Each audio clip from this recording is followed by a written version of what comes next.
I have a phrase that I like to say, and to me, it's more of a motto, and most people don't understand why I say it, and it's simply it goes like this: I can't wait to stick my dick in the mashed potatoes. Now, I know what you're thinking, right?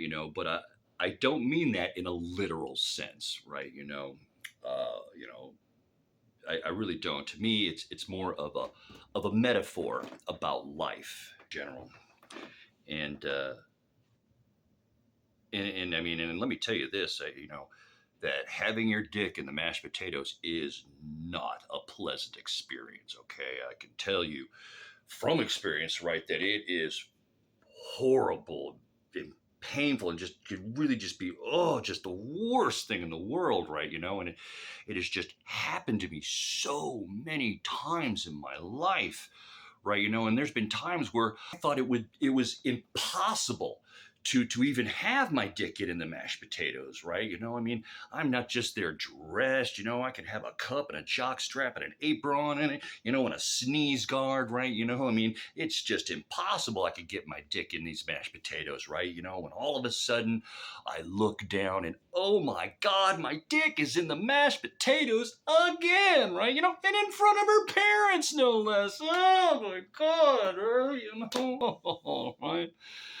But um, I'm going to tell you a story that might help you understand why this is a motto, that I do believe in, for life. Of that, I can't wait to stick my dick in the mashed potatoes.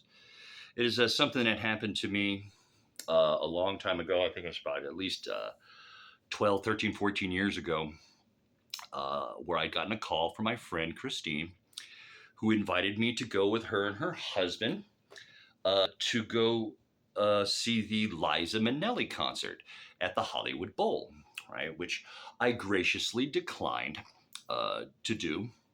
I told myself, I'm sorry, I'd love to go, but I just can't make it, right? And so after the concert, right, she called me back again. And this time she invited me to go hang out with her and her husband at the House of Blues, right? Which, ooh, right, but I tried to decline this time, and explaining to her, I'm sorry, I am just so broke right now that I couldn't, not just afford to buy a drink, right? I can't even afford to get in the door, which I think was only like $8 or $10 or something like that, right? But she says to me, "Oh, don't worry about it. Relax." She goes, "When you get there, just simply tell them at the door that you are John Parrish," right? And so I said, well, it stinks. So, I got dressed up and I got in my car and I drove down there and, put my car with the valet to park it.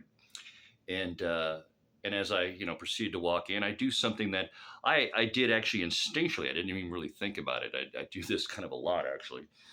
But when I can't get into some place, because I don't have enough money or for whatever reason, I just simply circumnavigated the doorman at the front door and snuck my way into the House of Blues. Right. So I get all the way upstairs to the fifth floor, and up there, my friends are in a private room off to the side. It was the Chevy Chase room. Right. I had the sign over the door, and it was this just one big table that was out on a balcony. Right. And they were there with another couple that was their friends, and it was the Parishes. It was John Parrish and his wife, right? And when I met them and I saw who John Parrish was, I you know my first thought and reaction was, "Fuck! I just missed the opportunity of a lifetime," right? Uh, you know, for an opportunity, right, like this, because I can imagine how I would ever have this chance again, to come in to the House of Blues as a black man, right? Because John Parrish was a black man, and he wasn't just a black man. He was at the House of Blues a big wig. The Parrishes, both of them, they even had their own room at the House of Blues, like the Chevy Chase room. There was the Parrish room, right? And I'm like, oh my God, why did I sneak in, right?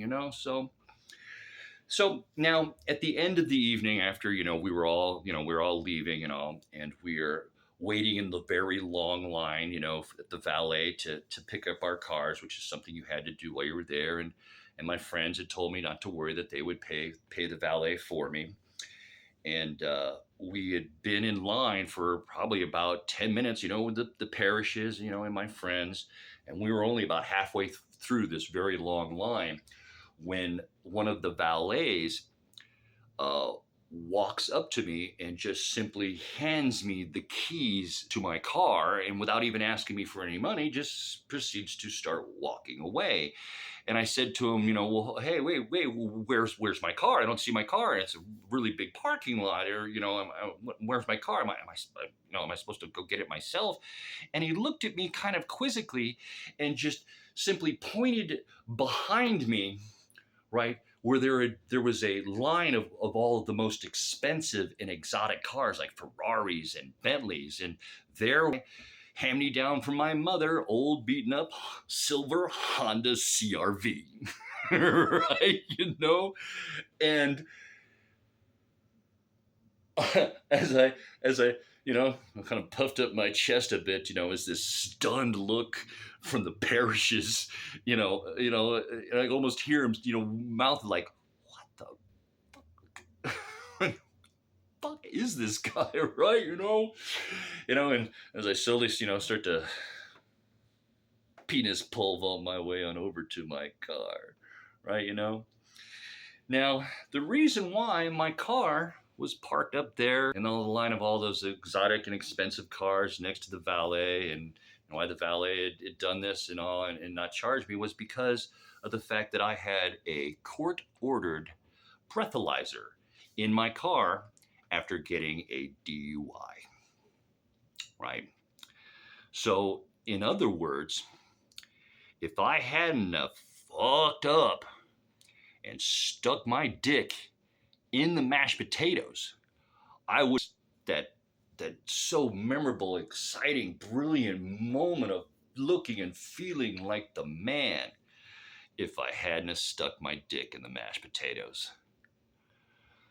So let me tell you all, how you handle your failures, your fuck ups, and your shortcomings in life will more define you than success ever will. So, as much as I hate the experience, it's horrible, it's messed up, it's been fucked up before, and I'll say it again. I can't wait to stick my dick in the mashed potatoes.